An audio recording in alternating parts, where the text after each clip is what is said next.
Arnór Atlason, aðstoðarlandsþjálfari og þjálfari danska liðsins Team Tvis Holstebro. Þú varst að semja við þetta kræki íslenskan leikmann fyrir næsta ár.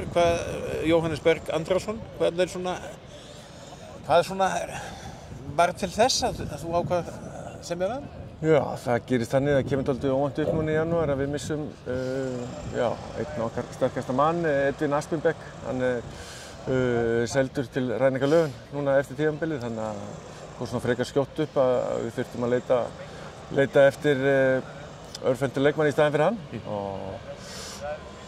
1. febrúar þá kannski er ekkert auðvelt að finna allan að jafn góðan leikmann og Edvin búinn að vera. Hann er búinn að vera einn af okkar besti leikmann deildarinnar. Og þannig að eins og segi, ég náttúrulega þekki Jóhannes Berg vel og finnst þetta bara frábær lausn, bæði fyrir okkur og líka fyrir Jóhannes að komast út í stærri deild og hvað ég segja, það verður challenge fyrir hann að komast í nýja, sterkari deild og bara flott skref bæði fyrir hann og mjög ánægður að hafa fengið hann til liðs við okkur.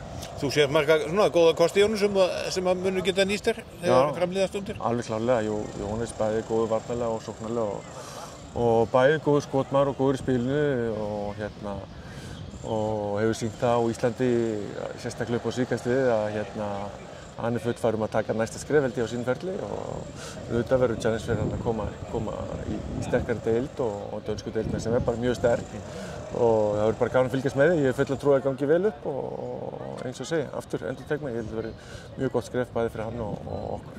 Það eru talsverðar breytingar þegar ekki á leikmannahópnum hjá þér núna í sumar?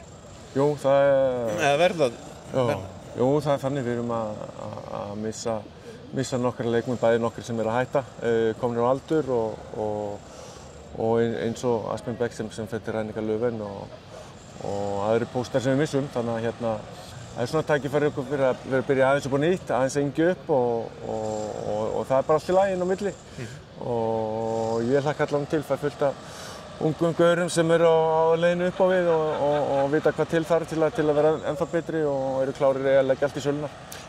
Þetta kannski hlutað svona uppstokkun sem hefur bara átt sér stað síðan þú tókst við og hjá liðinu. Það var margir með langtíma samninga þá sem eru svona að losna kannski einum öðrum. Já, þannig og eins og þú segir, þú veist, þetta er svona, það voru margir með langtíma samninga og erfitt að gera eitthvað fyrstu 1 og 2 árum, þannig að núna svona í fyrsta skiptið er hægt að, eins og segir, taka ákveðin kynslóðaskipti eða hvað maður vill kalla það og það er stundum bara hollt og eins og segir, ég er allavega mjög ánægður með þá leikmenn sem við erum búin að fá til okkar og þetta verður bara spennandi. Sem stendur þá eru þið svona alveg á barminum að ná þessu 8. sæti. Það er væntanlega það sem að menn þið hljótið að horfa á núna í þessum síðustu 5 umferðum sem eru eftir eða 4. Klárlega og það sama gerir náttúrulega Klínliðin sem eru í þessu en staðan er svakalega jöfn núna og þú þarft sennilega fleiri stig heldur en þú hefur þurft áður til að komast í úrslitakeppni og við erum núna, þegar eru 5 umferðir eftir, erum við þegar komum fleiri stig heldur en við vorum með í fyrra, þannig að við erum búin að bæta okkur en samt eru langt frá að vera komnir í úrslitakeppnina en við höfum bara að leiki eftir við lið sem eru í kringum okkur og þannig að síðustu 5 umferðirnar hjá okkur verða alveg svakalega. Og nærið þið búin að ná stigið þarna móti Álfaborg? Jafnvel þeimur? Já, og sama móti Skjerni vikuna á undan og sama móti GOG 2 vetur og sem töpum 2 með einu marki á síðustu sekúndunni. Þannig að ég get týnt ótrúlega mörg stig sem hafa tapast á síðustu sekúndunum og okkur finnst við hafa haft allan á góðum möguleika að vera með fleiri stig en við erum og nú er það bara okkar að sanna það að þessar góðu frammistöður á móti toppliðunum sem hafa ekki gefið okkur stig ennþá að þær séu nóg til að taka stig á móti liðunum núna í kringum okkur í síðustu 5 umferðunum.